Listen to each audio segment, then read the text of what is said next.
Welcome to CMO Confidential, the podcast that takes you inside the drama, decisions, and choices that go with being the head of marketing. Hosted by five-time CMO Mike Linton.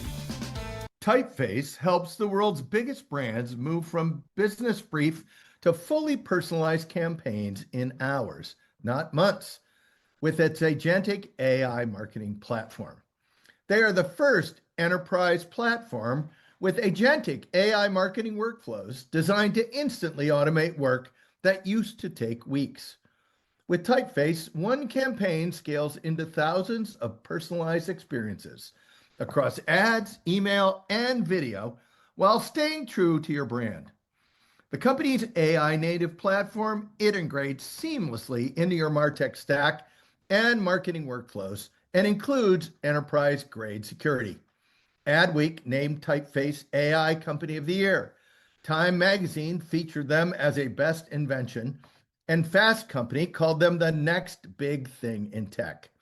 See how major brands like ASICS and Microsoft are transforming marketing with Typeface. Learn more at typeface.ai/CMO. Welcome, marketers, advertisers, and those who love them to Chief Marketing Officer Confidential. CMO Confidential is a program that takes you inside the drama, the decisions, and the politics that go with being the head of marketing at any company in what is one of the most scrutinized jobs in the executive suite. I'm Mike Linton, the former Chief Marketing Officer of Best Buy, eBay, Farmers Insurance, and Ancestry.com, here today with my guest, Scott Lindquist. Today's topic, what your CFO wants to tell you but won't. Now, Scott started his career at PricewaterhouseCoopers and went on to become the Chief Financial Officer of Farmers, a position he held for over 13 years. He is currently the CFO of CNA Financial, which is another insurance company based in the Midwest. Now, full disclosure, Scott and I worked together during my 8 years at Farmers, where he was a fantastic business partner, and where we actually jointly managed the marketing CFO. Welcome, Scott. Hey, thanks very much, Mike. It's an honor to be with you today. And just want to say I had a lot of fun, ton of fun working with you at Farmers over the years. And I'd say everything I know about marketing, I think I learned from you. So thanks for inviting me to your pod. And just a little fun fact here too, CFO, Chief Financial Officer. I was also known, as you recall, as Chief Fun Officer too. So yes, you knew yourself as that. That's right. You were one, I will say, you were one of the more funny, approachable CFOs. So, and let's talk about that. Speaking of CFOs, you know, you've met a lot of them, obviously. And give us a quick overview of your take on CFOs in the marketplace. I mean, I always think there's some CFOs that are focused solely on costs. There's CFOs that are true business partners like you were. There's the folks that say no all the time. And obviously some of those types are more receptive to marketing than others. Just tell us an overview of your take on what's really out there in the CFO marketplace. Yeah, no, sure. That's a great question, Mike. And, you know, my experience over the years, I mean, I've seen just a wide variety of CFO roles out there. And, you know, my experience, it typically tracks very closely to where the organization is in their strategic life cycle, whether you're a startup, you're in aggressive growth mode, turnaround, you know, private equity owned, looking for a liquidity event, or a steady state Fortune 100 type role. And in my experience, the CFO needs to really be joined at the hip with the CEO, with the Chief Executive Officer, almost to the point where you can actually finish each other's sentences. You're always kind of on that same frame of mind and whatnot. And so, yeah, I've certainly seen the Dr. No type CFOs. I've seen the hatchet man, bad cop type CFO. I've seen financial engineering type investment banker CFOs. And then, of course, the true business partner type CFO.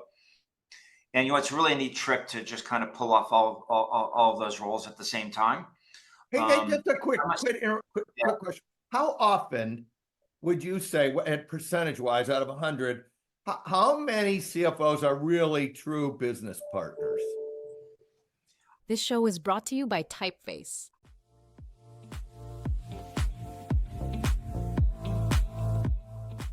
To orchestrate workflows across channels, meet Arc Agents, your AI teammates handling complexity so you can focus on what matters. All within a reimagined workspace where you and AI create as one. Spaces works the way you do. Create anything, from documents to videos to entire campaigns, at scale. Our agents help you craft campaign storyboards, powered by your Brand Hub, giving you the perfect starting point. Transform one asset into countless variations for every audience and market.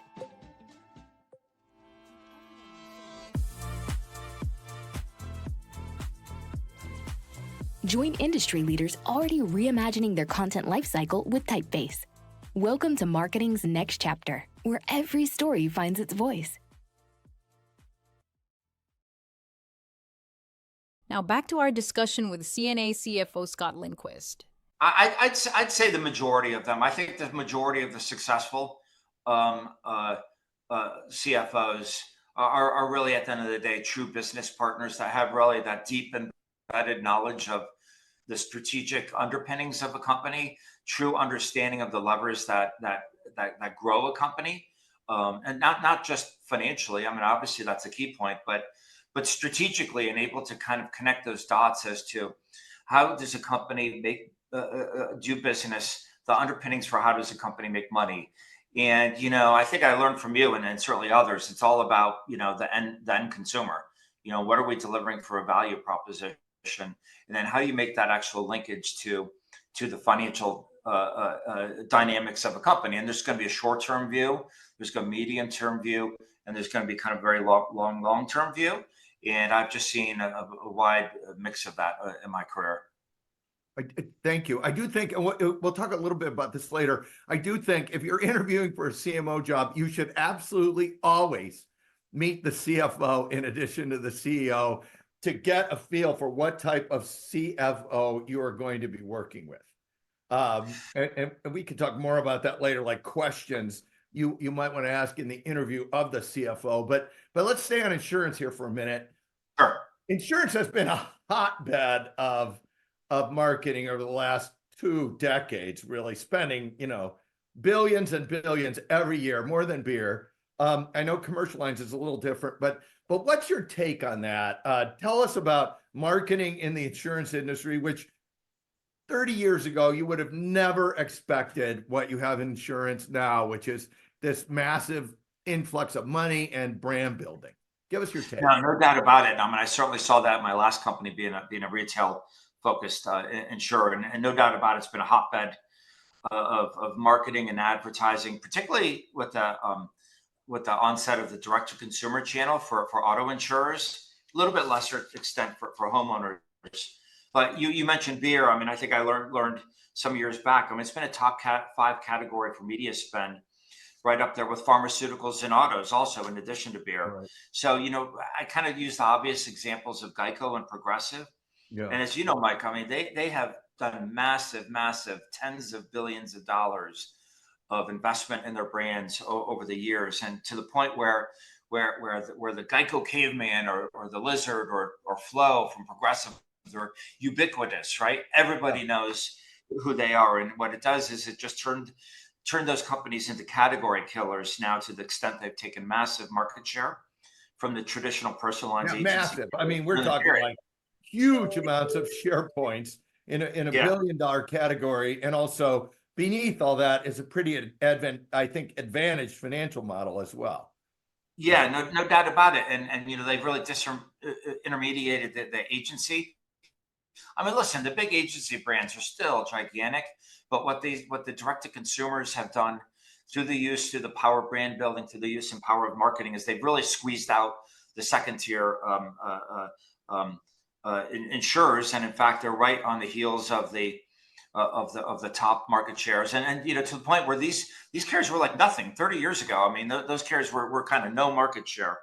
So, I mean, that, from my view, was just a massive strategic investment in brand building and leveraging that towards the direct-to-consumer channel and taking advantage of the technology now. I mean, the internet, obviously, and social media, obviously. We didn't have that 30 years ago, but they've leveraged their brand to really just massively overwhelm those channels. It's an interesting thing, and I'd love your opinion on this, which is you have an industry run essentially by actuaries and financial people with tons of surplus, actually leading the charge over the last 2 decades on brand building and marketing. Is that a leap of faith by these companies, or is that a learn as you go kind of thing? What's your take on how the industry got to where it is? Well, you said actuaries, and I know I'm tempted to do some actuary jokes here now, but don't want to get off track here. If But you want to say one, you can knock one yeah, out. But yeah, all right. no. So yeah, no. I mean, it's it's a significant amount of leap of faith, right? Because you talk about the investment in brands and investment in marketing. In the financial types, the actuarial types are always looking for that immediate gratification, right? Right. When's my return? Am I And getting a pure return? predictability. I mean, one of the things about actuaries is their whole job is to predict stuff with as much certainty as possible. And you have this kind of way of you're going to build this brand and then you're going to win at least the consideration and get people to come in and get a shot at the business. But that is a pretty big leap of faith. Keep going. I just didn't reject that. So no, it totally is. I mean, if you're talking, hundreds of millions of dollars or billions of dollars invested in a brand or marketing, you're like, wow, when do I get that return? And of course, it comes to marketing math, and I learned that certainly from you and your team several years back, is like really truly understanding that marketing math and understanding the dynamics and the product management, the product pricing, understand how that helps retention. How does that drive new business? How does it drive bundling? And then, it needs to all fit together to say, yeah, over a 5 to 7 year period, we're going to have returns that exceed our cost of capital. And these days, cost of capital, I'm just going to use, 8 to 10%. It depends on the company. But, and it's all about. So all our listeners know, just give us the top line of how cost of capital is calculated. Yeah. So for most insurance companies, I'm just going to use an example. Capital is comprised of a mix of debt and equity. Generally speaking, 20 to 25% of debt, 75 to 80% equity. The debt is going to be how much it costs for you to borrow on the open markets, and cost of debt is higher now with higher interest rates. So you could issue bonds 5-6%. There, and then the cost of equity, it's kind of this Black-Scholes option model on Bloomberg. So, listeners, just Google it, right? Cost of equity, you can find in Bloomberg. But most companies, 8 to 10% is a good threshold. So when I'm looking to say, all right, we're going to invest $1 billion in building a brand, how am I going to get more than an 8 to 10% return? Right. And we measure returns by looking at present value of future cash flows. And present value of future cash flows, there's going to be a lot of assumptions in there. But you know what? That $1 billion is going out the door today. You're looking to recover that over a number of years. So that's where the marketing math gets very important in understanding the levers around, is this product really going to sell? Are we going to gain market share? Are we going to make profit? Obviously. Are we going to drive higher retention, which drives profitability? Are we going to drive bundling? So adding additional products to households. Are we going to drive households? Yeah, and that goes to how much you think a customer's worth and customer lifetime value, which is, if I acquire you, am I acquiring you and you're going to be this at like $100 person? Or if I acquire you, are you going to be a $5,000 person? And that really is a lot of assumptions. But beneath all this cost of capital and the spending is this leap of faith that you're going to spend a lot of money now on something that is kind of hard to put your arms around, and it's going to pay out later, right? No, that's right. And like I say, a lot of judgment. I my career, we've been in big conference rooms where we've been kind of debating this and debating assumptions employed. And listen, I mean, it's like anything else. I mean, it's always going to be, there's a certain amount of data driven element to it. There's going to be a lot of business judgment, a lot of business sense, a lot of kind of gut feel on that. So it's actually very fascinating seeing that unfold. But listen, there's been several companies, and a few of them I mentioned earlier have been very, extraordinarily successful in making those big bets. And tell us, you moved from a B2C insurance company to what is much more of almost a pure B2B company. Tell us the difference. Yeah, it's tremendously different, and I joined my current company about 2.5 years ago or so, and absolutely drinking through a fire hose. I mean, I had exposure to a certain amount of commercial insurance through prior companies, but it was much more pronounced, much more significant in the current company. So it was really getting to know as soon as possible, like a 100-day plan, right? Getting to know everybody immediately, all the various functions, all the strategy of the company. How's the distribution work? How's that interplay with the customers? Product pricing attributes, retention attributes. What drives the value proposition? What drives the brand? The importance of the brand, and how does that You are fit? talking so much like a marketing guy. You're not even talking about the CFO onboarding. You're talking about the marketing onboarding. This is very exciting to me. Well, and I must say, I've been doing the CFO thing for a while, and I kind of half jokingly, you've seen one insurance company, you've seen them all from a finance perspective. They all have their very different nuances, but I was immediately very focused on just how we make money, how's the company make money, and how does finance be an enabling function to drive that strategic growth. I mean, listen, we have a great team, that closes the books, that files the tax returns, that files the regulatory reporting, and it's all sorry, FP&A, all the FP&A work. FP&A work, that's and just excellent, outstanding type stuff. It's table stakes. I think like where can I add the most value to the organization? It's just kind of having that forward look and helping to just drive overall value for the company. And so yeah, that was kind of a big change going from that retail to the B2B, but it's been great. And if for our listeners out there, when a new CFO comes in to the org, what is the best way for marketing to onboard the CFO, or to get the CFO to kind of understand what they're doing? Like, give our listeners some tips as to what you, who is a believer in marketing, would like, and then maybe some of those other types. Give our listeners tips on how should they approach the CFO and onboard them. I think so. So first thing is just build alliances with your peers, and that's one thing I did really immediately, was just build alliances amongst everyone who throughout the organization, running major businesses, major parts of the organization, and through that is just like, I would always say, how can I help you as CFO accomplish your job? And it becomes kind of this. I'm going to just say, not all CFOs say that. Some CFOs say, I need 10% more back from you. Yeah. But I understand. Yeah. And it's all about building relationships, right? I learned that a long time ago, and it's all about, learning. I mean, embracing lifelong learning. And that's what I've done. I know when I first met you many years ago or so, you and I met each other and built that kind of week to week kind of rapport and relationship and mutual respect. And obviously we became friends very quickly. And so I think, you learned from me asking a ton of questions of me. I learned from you by asking a ton of questions of you. And we had a great marketing CFO too. Well, I think that was, I had that idea for you and you supported it immediately. And that was really a big help. I think that was key, because, and I'm a huge proponent of any large function, whether it's marketing, or if you're running a distribution, or running a business, just having your own CFO, if you will, kind of reporting to you.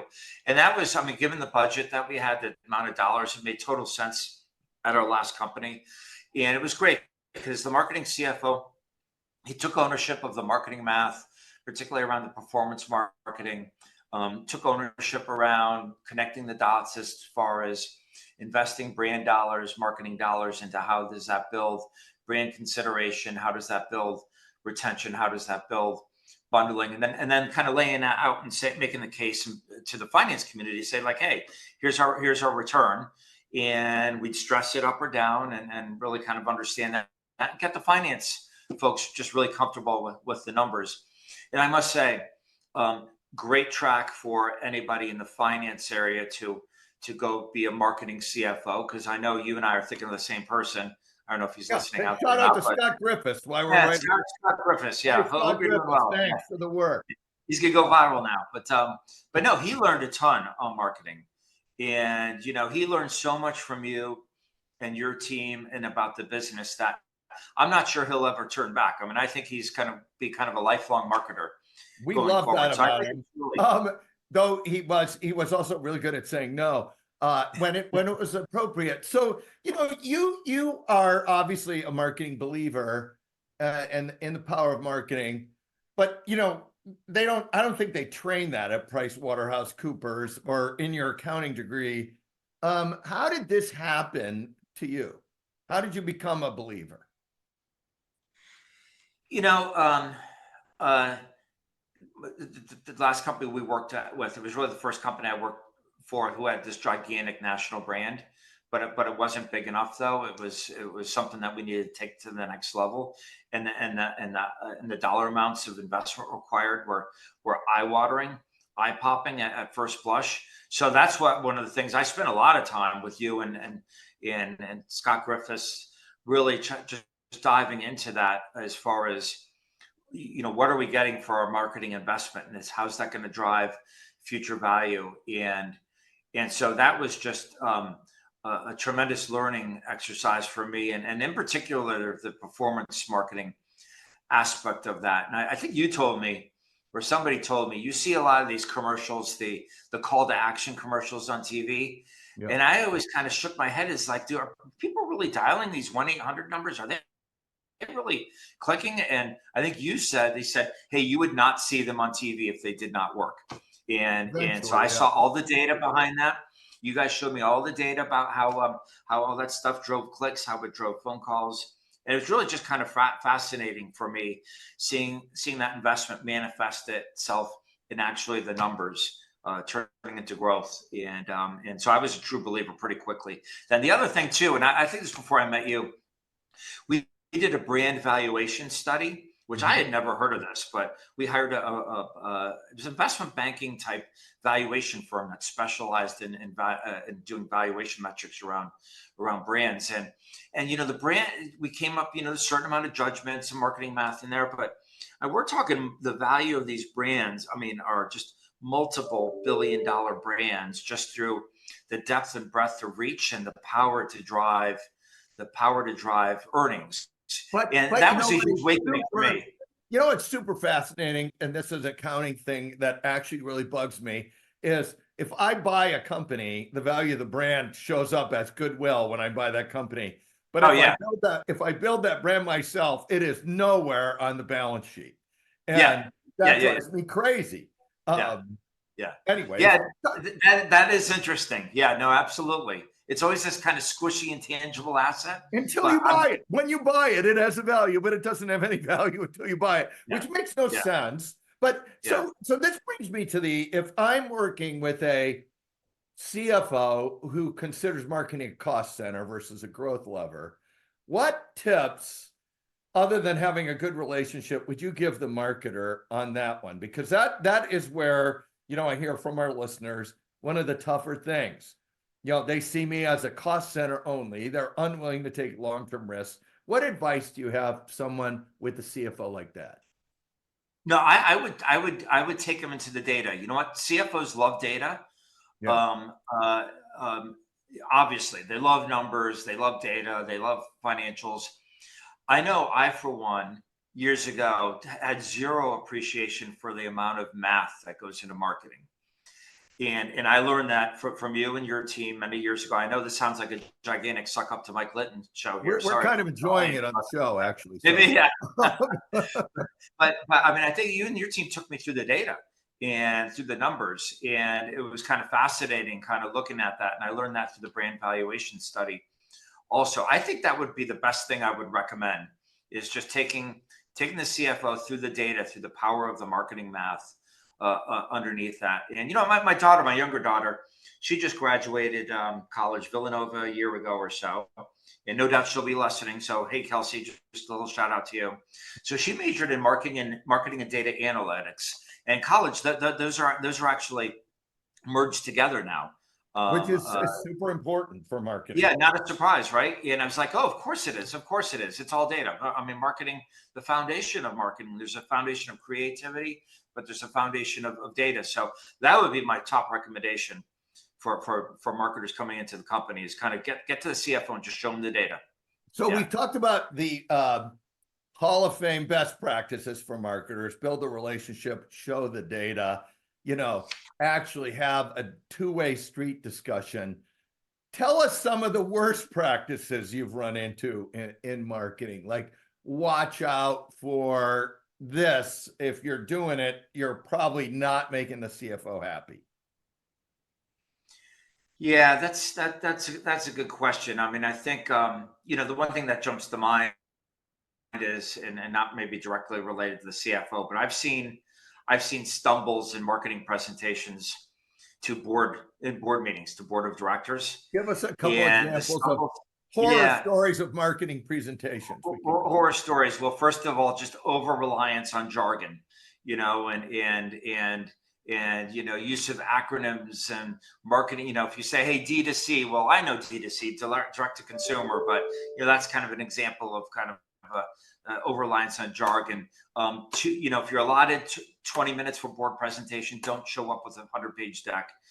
Don't show up with gigantic, data loaded deck pages there that, it's more, we used to say at a couple of companies ago, the CEO would say like horses and duckies, give me more horses and duckies. So yeah, right. Isn't that funny? Yeah. Use of graphs, right? Use of bar charts or histograms. And use of key messages. So I have never heard horses and duckies before. But yeah, there you go. Yeah, I think that was a GE thing when I was at GE years ago. But very much focused on key messages, because if you think about it, you're going to a board meeting. The board members have, they may be in a series of meetings that day. It may be their third hour of the meeting. You see board members starting to doze off, and so you kind of have to read the room too, right? Right. And do not go over time. Do not. And also get to the point. Don't say the conclusion for the last 30 seconds. Yeah. Oh, here's a funny one. Here's a funny one I'm sure you've seen. Don't present a slide and say, oh, I'm not going to drain this slide, and then proceed to drain the slide. So how's that for recommendation? So that's very pithy, Scott. All right. So, we ended up having a really good relationship, obviously, between the two departments, and the marketing CFO is critical to that. Talk to our audience about how you manage the marketing CFO, and then your take on how the marketing CFO is running all the it's helping run the agency contracts, the sponsorship deals, all, in addition to doing all the math and the interface for the company and the finance department. Give us some best practices for managing the marketing CFO from your. Yes. So I mean, here's kind of my number one best practices. I was a corporate CFO. I did not feel the need to have all the business or functional CFOs direct report to me, and that I needed to control them. I was like, no. You're working for the function head. You're working for the CMO. That's your job. I'm happy to help wherever I can. You'll be dotted line. We'll keep lines of communication. So I think that's very important. I think it's very important for chief marketers to really kind of have their own CMO. As far as putting them in charge of sponsorships and agency contracts, and the math on it. Yeah. I mean, obviously there's a ton of math on that. It's a great development opportunity for the finance organization too. I mean, you're a leader like I think I was, is, let your people have enough rope to kind of do their thing, and not enough rope to hang themselves on, right? So, and I know the individual we're talking about, he just did a masterful job on that. So, yeah, that's my best recommendation, is just, own your own CFO. The corporate CFO should be relatively hands off. Give them enough rope to kind of do their thing, and always be there if they need help. That was kind of my mantra. Yeah, and the other thing I would add to that, we had an operating principle of surface bad news as fast as you can. Well, boy, isn't that the truth? Yeah, because I can think of some examples where we got some bad news kind of late, and it's like, geez, I would have liked to have known that a little bit earlier. We could have done a little bit more to mitigate that. So boy, I mean, I wouldn't say that's a CMO advice. That's an advice to anybody. It isn't advice to anybody, but one of the things about marketing is it's if it's bad news and it's going bad, yeah, it might correct itself, but it's probably like a cavity. It's only going to get worse, and it's going to hurt. It's going to destroy more of the like. Get it filled right away. That was kind of how we ran it. So we're closing in. We're almost out. We're towards the end of the show. I should actually just say that right away. So last question. It's a two-parter. You can take one or both, but you must take at least one. Funniest story or piece of practical advice we haven't discussed yet for our listeners. You can take one or both, but since you did claim as chief fun officer, I'm sure our listeners are counting on something funny. Well, that chief fun officer, that may have came out of a Agent Achievement Club event you and I were at many years ago, and the theme of the party was a pirate party. So I think to this day, you and I still exchange pirate jokes. We celebrate Talk Like a Pirate Day, I think, once a year. So I guess maybe that's my funny story. Yeah, here, so I'll just, for one little thing, I'll play it for you, Scott. What's the pirate's favorite country?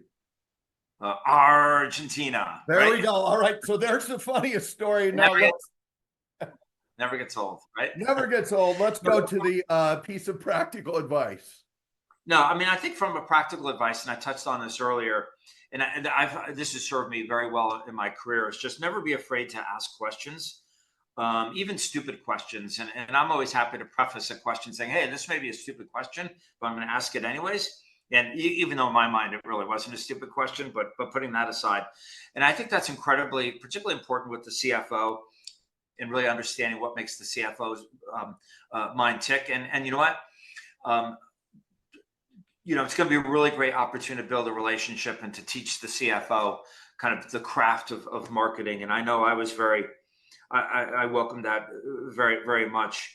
And, I just learned the whole art of asking questions and never being afraid to be, curious, never be afraid to curious and intellectual curious. I learned that at PwC many years ago as a staff auditor. And the other thing too, is I just always have embraced lifelong learning. I must say, even after 35 years of working, I think rarely is there a day that passes where I don't learn something, if not a number of things. Yeah. I'll also say, I think that's a really good point. It's a two-way street. Like, I learned a lot about the financial structure, a bunch of accounting rules that turned out very helpful to me. And also when I was at a public company, you learned a lot about investor relations and what analysts actually thought. Yeah. And that was super helpful for marketing. So it's a two-way street. I think a great piece of advice to end the show. So, Scott, we really want to thank you for being on the show. And thanks to everyone for listening to CMO Confidential. If you are enjoying the show, please like, share, and subscribe. Look for all of our shows on Spotify, Apple, YouTube, and the I Hear Everything Network, which include Marketing, the Battle Between Believers and Non-Believers, Parts 1, 2, and 3. Is the CMO position the hardest job in business? A report from the media front lines, what your agency really wants to tell you but won't, part 1 and 2, and the marketing CFO, why it might be right for your company. Hey, all you marketers, stay safe out there. This is Mike Linton signing off for CMO Confidential. Legacy marketing tools weren't built for AI. Typeface is the first multimodal platform where agentic workflows handle everything from brainstorming to launch across every channel and customer touchpoint. Their AI native design transforms manual marketing tasks into automated workflows that create personalized text, imagery, and video at enterprise scale. Typeface's AI integrates with existing MarTech stacks through APIs and native connections. So you keep your processes while gaining AI superpowers and enterprise-grade security. See how brands like ASICS and Microsoft accelerate innovation and transform a single idea into thousands of personalized on-brand experiences instantly. Ready to see what marketing looks like when AI handles the heavy lifting? Learn more at typeface.ai/CMO.